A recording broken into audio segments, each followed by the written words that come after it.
Get this and get it straight. Crime is a sucker's road, and those who travel it wind up in the gut of the prison of the grave. There's no other end, but they never learn. This time it started as a routine search for a rich girl's fiancé, and the trail led to a silent house haunted by a face at the window and blood in an open cedar chest. But before it was over, it became a search for a corpse that wouldn't sit still. From the pen of Raymond Chandler, outstanding author of mystery, comes his most famous character and crime's most deadly enemy, as we present The Adventures of Philip Marlowe.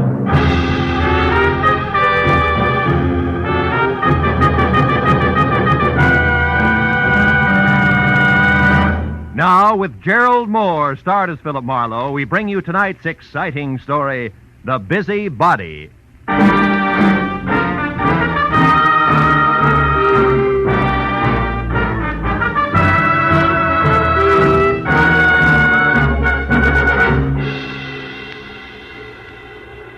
Phone jerked me up off my back and out of the sports page at 9:30 in the evening of an already too long day.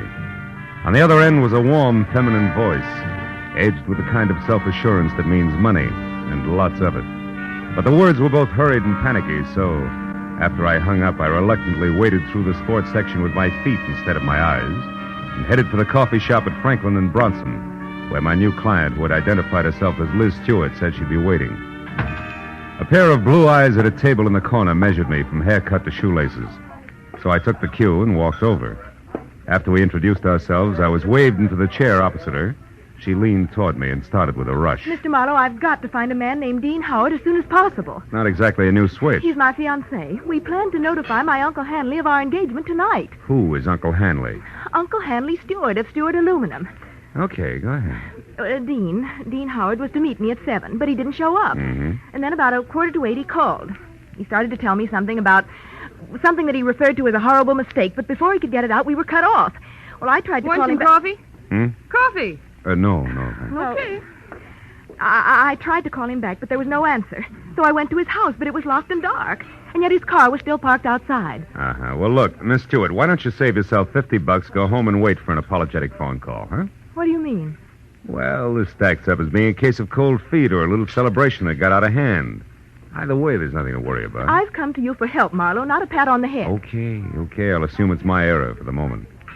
How long have you known this Dean Howard? Well, I met him at a party about 3 months ago. Mm-hmm. Uncle Hanley and I both liked him tremendously right from the first. I suppose you've considered the possibility of another woman? Well, of course, I'm not a child. I can see that. Well, Dean has been deeply troubled for the past week. He wouldn't tell me why, but I'm certain that this business tonight is tied in with it. Something's wrong, and I want you to find out what it is. All right, but I'm no leg man for Cupid, so if it turns out to be nothing more than a guy's heart beating in double time, I drop it. Fair enough? Fair enough.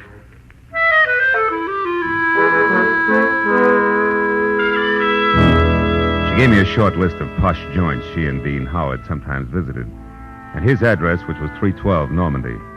She said I could reach her at home, which was 28 Roxbury Drive in Beverly Hills. Well, $50 is $50, so after she left, I spent a handful of nickels checking the list by phone and drew a complete blank. So I drove out Los Feliz to Normandy and found the number, 312. As I walked up to the door and leaned on the bell, I got the feeling that I was being watched. There was no answer, so I tried the door. It was locked. I threw a look over my shoulder as I walked around the side of the house and caught a glimpse of a face in a window next door, just before the curtain was dropped back into place. The back door of 312 was locked, too, I found out, as did the face next door, which was watching me again from one of the rear windows.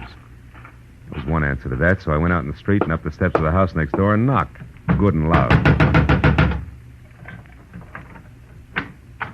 What do you want? My name's Marlowe, lady. I'm a detective. You may be able to help me. A detective? Mm-hmm. Well, come right in, Mr. Marlowe. It's about time's all I have to say. I'm Agatha Lambrigger. What's he been up to? Who? Well, you're investigating that bachelor next door, aren't you? Yes. Oh, how'd you know? Stands to reason. I've known all along he's a suspicious character. Yeah? Lived there a year now. Comes and goes at all hours. Drives that fancy car out there. Wears fine clothes, but nobody seems to know what he does or where he gets all his money. Well, look, Mrs. Lamb... And girls. Oh? Well, believe you me, they don't come to clean his house. Never gets cleaned. But they come just the same. Why, only tonight there was one. Some blonde in a white dress. I tell you, I've never Mrs. seen Lambrigger, that did the girl go inside? Well, no. But she tried to. The door was locked. And it's Miss Lambriger. Oh, how stupid of me. Well, tell me, did you notice Mr. Howard come home tonight? Well, I didn't exactly see him come home. But he was over there all right. And not alone either. Is that so? Another girl? No, it was only some man. Oh. But it still bears out what I've been saying. Because I just happened to glance out of my window at this one here across from that one of his, you see. Yes, sir. Well, a light was on over there. And I could look straight down a hallway. And do you know what? What? Those two grown men were roughhousing like a pair of hoodlums in that hall. Wrestling they were, like ordinary ruffians. I tell you, I never saw the like. I got a good look at him, and I'd certainly know him if I saw him again. Well, how'd the fight come out? Fight? Yeah. What the... Oh, the fight. Well, I can't say about that. My phone rang. It was Lenore Crowley. She simply talks her ear off you when she gets does. started. So when I finally got back to the window, when I happened to look out again, it was dark over there. So I never did find out what actually happened. But Yes, I well, think thanks that very much for your help. I really must run. Oh, and another thing. The noise and the drinking that's gone on in that house. Why, you wouldn't believe it. Oh, you're leaving? As soon as possible, yeah. But you still haven't told me what he's up to. Well, I'm not at liberty to do that. Oh, that's a shame. Yeah. Well, I'll be here all the time, you know, and I'll certainly keep an eye on that house. Oh, I can't tell you how much I appreciate you're going to all this trouble just for me. Bonsoir, Miss Lambriger.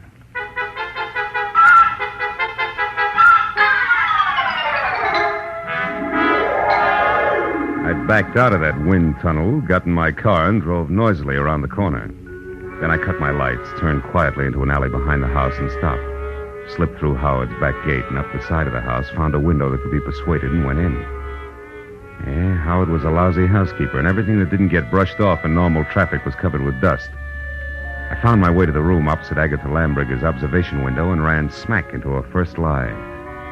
Where she said there was a hallway, there was a solid wall, papered with purple roses and hung with 4 dingy pictures in bronze frames, 2 on each side of a big, ugly mirror.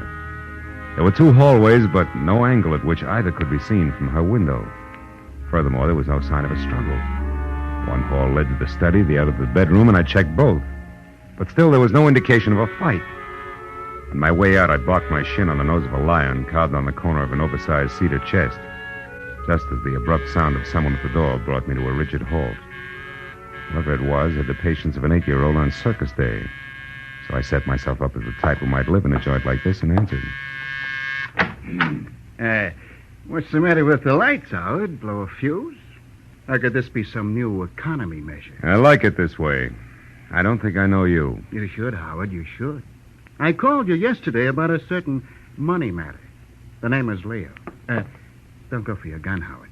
Well, since yours is pointed at my third rib, why should I? Well, like I told you on the phone, my boss is anxious. You're way overdue, Howard. I want that $50,000 the boss loaned you 3 months ago. Have it for me the day after tomorrow. All of it. Without fail. He knows I'm good for my debts. Why all the pressure? Well, maybe he figures your investments aren't so smart. Like maybe you've been blowing too much on that second-rate canary, Carol. Oh, yeah, Carol. I remember. Mm. She's your girl. Well, that's none of my business. See you day after tomorrow about the same time. And if you get a headache from worrying about paying off, just think of the one you'll have if you don't pay. It'll be like 10 times this. Oh! Good night. The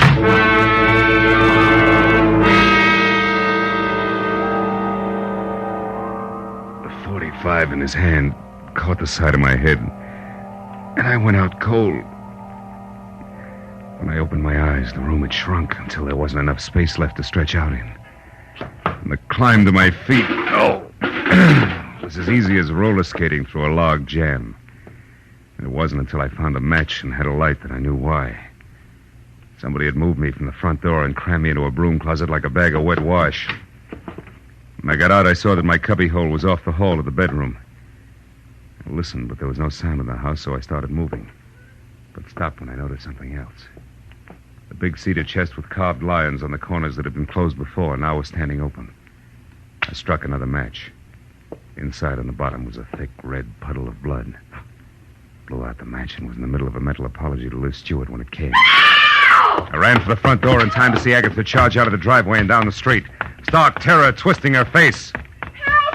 Help! Hey, Miss Lambriger, hold it! Oh, Mr. What is it? What happened? I saw him, Mr. Marlowe. I saw him. Up by the alley near the hedge. He's dead, Mr. Marlowe. Dead in my backyard. All right. Now take it easy, Agatha. It's Who Dean was Howard. it? He's there now, lying on his back close to the hedge, and he's dead. What'll we do? Come on, we'll have a look. You can show me where he is. Well, all right. He's right back here. I happened to look out my rear window, and I saw something move. The dogs had been getting in my pansies lately, and I thought this was another. So I came out to chase him away. That's when I saw the body. It's right back here. It's gone. Mm-hmm. Now, look, Miss Lambriger, I've got a headache. I'm getting a little tired of this. You saw a body here just like you saw a fight in a hallway from your window. You're so anxious to be in the middle of things you'd make up any kind of a story. No, I'm not. No, I'm not. I saw that fight, and I saw Dean Howard's body, too. It was here, I tell you. Where? Show me exactly. Well, right about there, I'd Oh, say. sure. And I suppose it... Hey, wait a minute. Yeah. My apologies, baby. There is something here. Could be blood. Here's 2 dimes and a bar receipt from the tulip room on the strip. Oh, good heavens. What'll you do now? Raid the place? You can use my phone. Thanks, but until we know where the body is, we better play it cagey. Now, let's keep this a secret between us. That'll take a lot of courage, I know, but I can trust you, can't I? I won't open my mouth to a soul, Mr. Well, Marlowe. that's great. That's splendid. Now, you better go inside and stay there until you hear from me. Who knows? You may yet be a heroine, Miss Lambriger.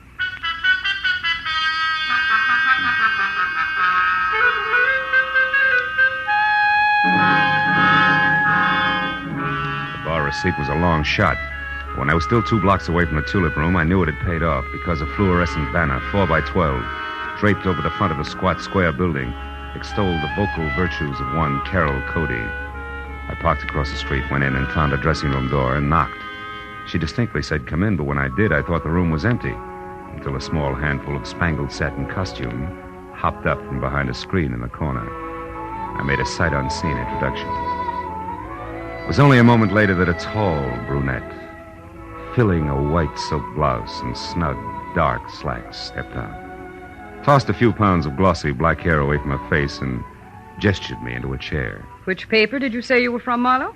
I didn't, honey. I'm a private detective. I can't use it. Don't give odds on it, baby. Not yet, anyway, huh? Let's talk first. For instance, what's with you and Dean Howard? Dean Howard is a low-crawling thing. That's strange. Had it you loved him? I didn't till tonight when I found out that he has 2 heads. That's so he can lie and keep a straight face with one while he laughs up his sleeve with the other. Nuts to him. Nuts to Liz Stewart and her money, and nuts to you. I hate Dean Howard enough to kill him, and I might just do that. I don't think you will, no, because somebody beat you to it. You mean Howard's dead? Looks that way, yeah. I'm not sure because he won't stay in one place long enough. Well, if you're trying to shock me, you're wasting your time. I'm not sorry. I think we've got company. Keep talking. I'll get him. As you say, my friend, the music business is just as lousy as any other dodge, and I can prove it. Come here. You're a good listener, Bud, so join the party. Who are you? Why are you listening out there? Come on. No. Just a minute. I wasn't listening. I was looking for you, Marlowe.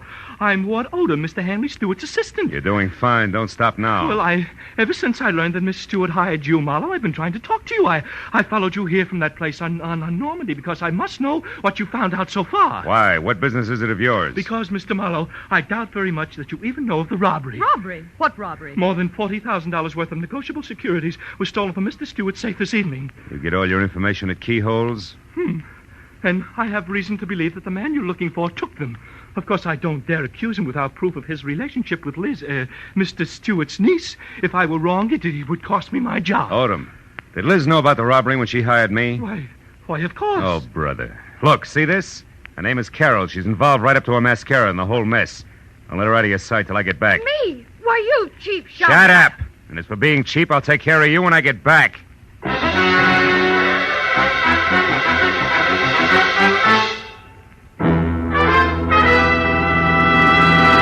In just a moment, the second act of Philip Marlowe.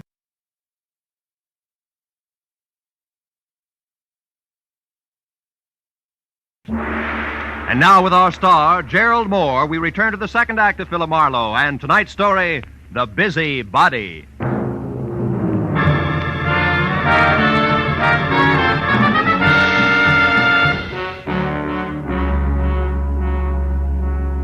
After convincing Ward Odom that his greatest contribution to the cause would be staying close, but not too close to the violent lady in slacks, I piled into my car and started for Beverly Hills in a beautiful liar named Liz. I didn't stop until I was at number 28 Roxbury Drive, out of my car and walking fast up the semicircle of gravel driveway that led to the carefully antique front door. But then, for two good reasons, I stopped again. The first, a squad car parked ahead of me that said everybody except Marlowe knew all about the bonds Mr. Hanley Stewart could no longer call his own. The second reason, and more important, was my client, Liz Stewart, sneaking out of a side door and hurrying toward a gray coupe. I stepped back into the shadow of a squat palm and waited for her to come abreast of me. Late date, Miss Stewart? What? Marlowe, why, you startled me. Considering everything, it's the least I can do. What do you mean? I don't like clients who lie to me. So if you don't mind, I'll just stroll along with you while you assure me you can explain everything. But I can, Marlowe. Just give me a chance, please. All right. Why didn't you tell me that 40 grand worth of negotiable bonds disappeared from your uncle's safe at the same time as Howard? Oh, because I didn't want you to be prejudiced, to be looking for a thief from the start. If Dean did take those bonds, he had a reason. Like being fond of money? No, like being forced to do what he did. All right, let's say he was forced. What then? Well, then I wanted to help him, to get to him before the police. They'd arrest him in a minute. And you, on the other hand, would get the bonds back to your uncle, convince him it was all a mistake, and talk him out of telling the law, huh? And with your own dough, you would help Howard out of the spot he was in. Is that it? Yes. But you haven't proved that Dean took the bonds. No, I haven't. Could have been anyone who knew the combination of the library safe. Which includes how many? Aside from Uncle Han and myself, just the family lawyer and Mr. Odom. Yeah, what about Odom? Could he have done it, Liz? No, I don't think so, as much as I dislike him. You see, Marlowe, for years, Odom's been very close to Uncle Han. He's had 1,000 opportunities to steal if he wanted to. Well, like this afternoon, for instance. He had $10,000 worth of the bonds with him today. What was he doing with all that dough? Paying gas bills? He was going to sell them for my uncle. But the transaction fell through, so he brought them back to the house and put them back in the safe. Anyway, Marlowe, I don't think he'd have the courage to steal. I know what you mean. I've already met Mr. Odom. When? Oh, about a half hour ago. In a nightclub called the Tulip Room. Odom thinks Dean is guilty, Liz, but he's afraid to mention it publicly till he knows a little more. What's a nightclub got to do with Dean? Carol Cody. Who? She's Dean's girlfriend. Marlowe, you're crazy. I talked to her, honey. She's a singer there. Told me that she and Howard were more than chummy, but that she gave him the air tonight when she found out about you. And you believe that? Mm-hmm. Now that I've had a little time, I believe even more. Details that she never bothered to mention. Details like Dean Howard and Carol Cody playing you for a sucker. He gains your confidence, then the combination of the safe, and then goodbye. But you see, the end was a switch, Liz. Dean didn't... Dean didn't what? Hmm? What is it, Marlowe? What are you staring at? Back of my car there.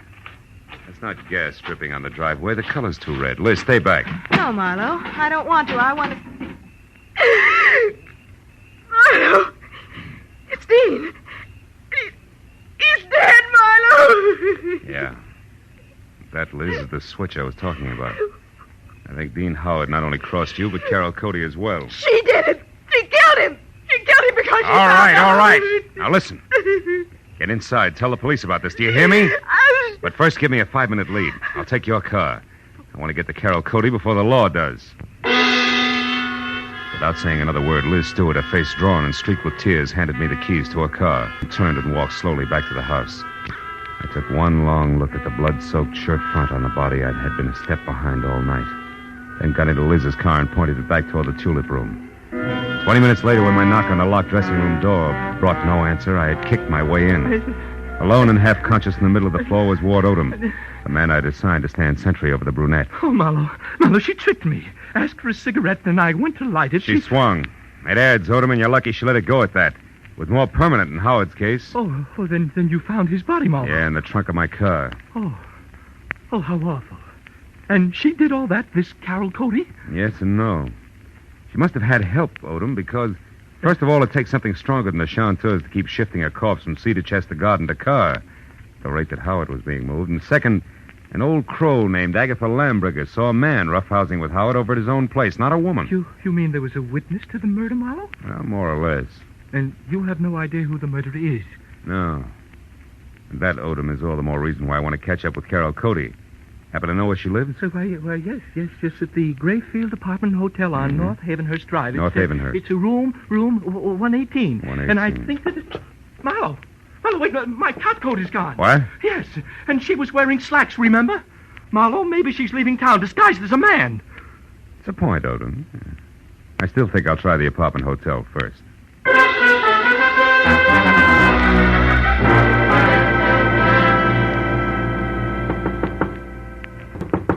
Come in, the door's open. The bags are over there, boy. Did you get the Marlowe, what are you doing here? Not doubling for a bellhop, so get over there, sit down, and keep your hands in your lap, because if I have to, I'll shoot. What? I don't understand. I'll make it real plain. I think you murdered Dean Howard because he double-crossed you after he emptied Hanley Stewart's safe. And I think you're out of your mind. Which brings us to a position called stalemate, and that in turn makes this a good time to call the cops. I didn't kill Dean. I swear I didn't. Oh, listen to me. What you said about Dean double-crossing me after he stole the bonds is true, but not the way you think it is. Second verse. He didn't want to just cut me out of my share, Marlowe. He wanted to return all the bonds intact. He really fell in love with Liz Stewart and decided to play all-American boy. You mean he decided to call it all off after he'd stolen the bonds? Yes, Marlowe. That was the reason we argued tonight. Well, it's a stronger reason than the one I already had for your committing murder. Baby, you wanted that money bad. No, you're wrong. Come back here. Why did you belt Odom and run?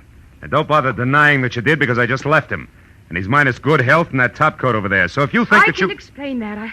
I was scared that a confession out of Dean would get me into hot water. And when you showed and then Odom, Just a minute, Carol. But Marlowe, Just a minute, will you? I think I've got the answer. What answer? It's dust, Carol. Dust and what an old gossip swears she saw from a window. Right now, I've got to get over to her place before she ends up looking like the late Mr. Howard. Well, then you believe me, Marlowe, about not killing Dean. I don't know. But since you've been in this cheap swindle from the start, we'll just tuck you into an old-fashioned wardrobe. Just for safekeeping, baby.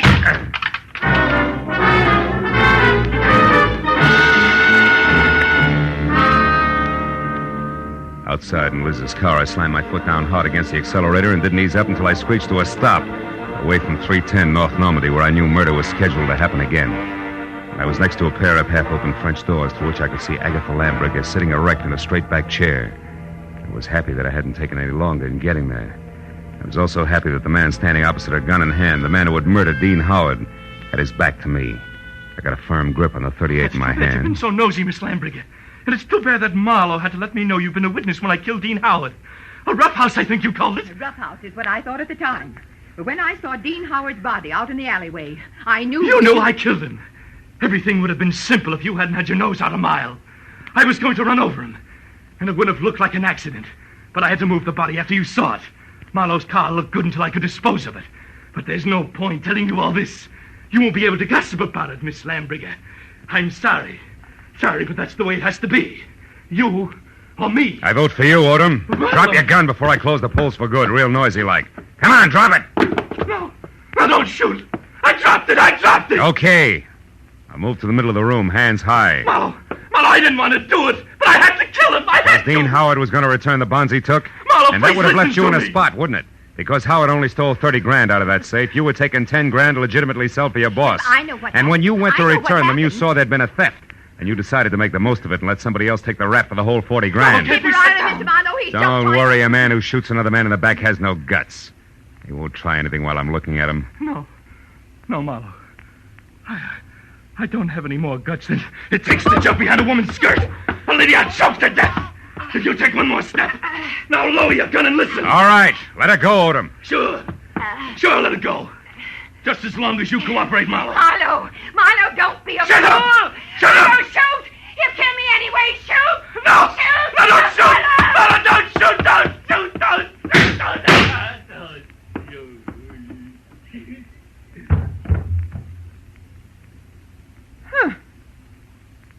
You were right, Marlowe. No guts.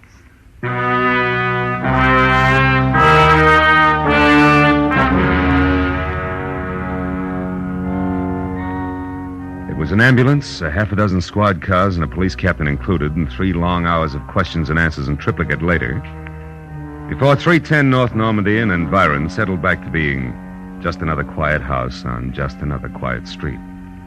With, of course, the exception of Miss Agatha Lambricker, who now would never return to normalcy. And as we sipped hot tea together and a clock someplace deep in another room struck twice, Now, Philip, so I'm sure I had this She was right. still going strong. Dean Howard owed money, so he and that worthless singer decided that he should get friendly with your wealthy client, and then at the propitious moment rob her uncle, correct? Correct, yeah. But what I don't understand is how you knew it was that awful man Odom. Well, there were two things, honey. His anxiety to get me to Carol, together with a streak of dust the length of Odom's topcoat sleeve, all added up to a hunch. That, Philip, I don't understand. Well, you got to take them in reverse order. I saw dust on Odom's topcoat sleeve when I was in Carol Cody's apartment. That reminded me of the dust all over Howard's place. Oh, a mess, that house. Yeah, luckily. And the dust was the length of the sleeve, as though somebody had brushed against the wall, coated thick with it. As one would in searching for something, That's right. Now, there's another thing. You saw Howard and another man roughhousing in a hall by looking out of that window there. Mm-hmm. Where, Miss Lambriger, no hall is visible, but where there is a mirror. Oh, then you mean I actually saw a reflection. Yes, darling, you did. Dean Howard hid the bonds behind the mirror. Which tilted so that I saw the reflection of a side hall. That's right. Well, now, Philip, one last question. Why did Odom move the body? Well, if it's the last, I'll answer it. Because he didn't want Howard's death to appear a murder on the night the bonds were stolen. It was better if he died accidentally and wasn't connected with a theft. Oh, I see. Yeah, well, now look, Miss Lamb. Excuse me, I'll only be a minute. Yeah, but Miss Lambriger... Hello? Oh, hello, Judith. Yes, wasn't it thrilling? Miss Lambriger, really, Darling, it all started so innocently. My part, I mean. Well, it was about 7 Miss Lambriger, I have... Philip, I'll be with you in a minute. Oh, Philip, who? Why, the detective, the one I mentioned earlier. a long minute, I'm sure. Yes, it is. But you'll never guess who. Well, you know the steward, the hand steward to Beverly Hills, don't you? Well, anyhow, it handed me Liz steward. So I have tomorrow on a birthday. Goodbye, girl.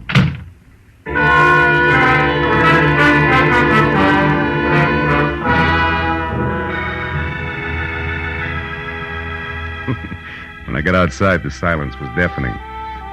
And then I remembered that I still had a client up on Roxbury Drive who I had to see. And that there were automobiles to be exchanged, and maybe, if I could find them, some right words to say to a girl who had a very rough night. So I started driving that way, slowly. But 10 minutes later, when I was halfway there, I stopped, turned around, and headed back for 310 North Normandy, and my .38 that I'd forgotten after a handful of policemen had finished examining it. It wasn't until I was at Agatha Lambriger's front door again that I realized something more important. Well, then this Odom, this killer, grabbed me as a shield, Judith, and told Marlowe he had guts enough. Guts was his word, my dear. Yes, well, I could get my gun another day.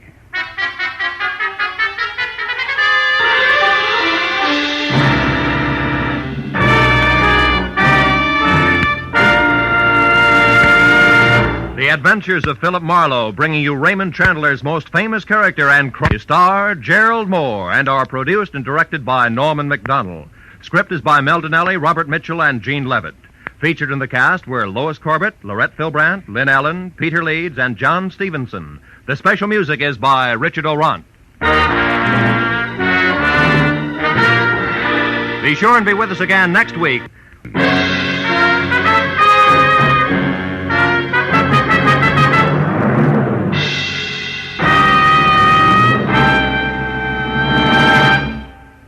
This is Roy Rowan speaking.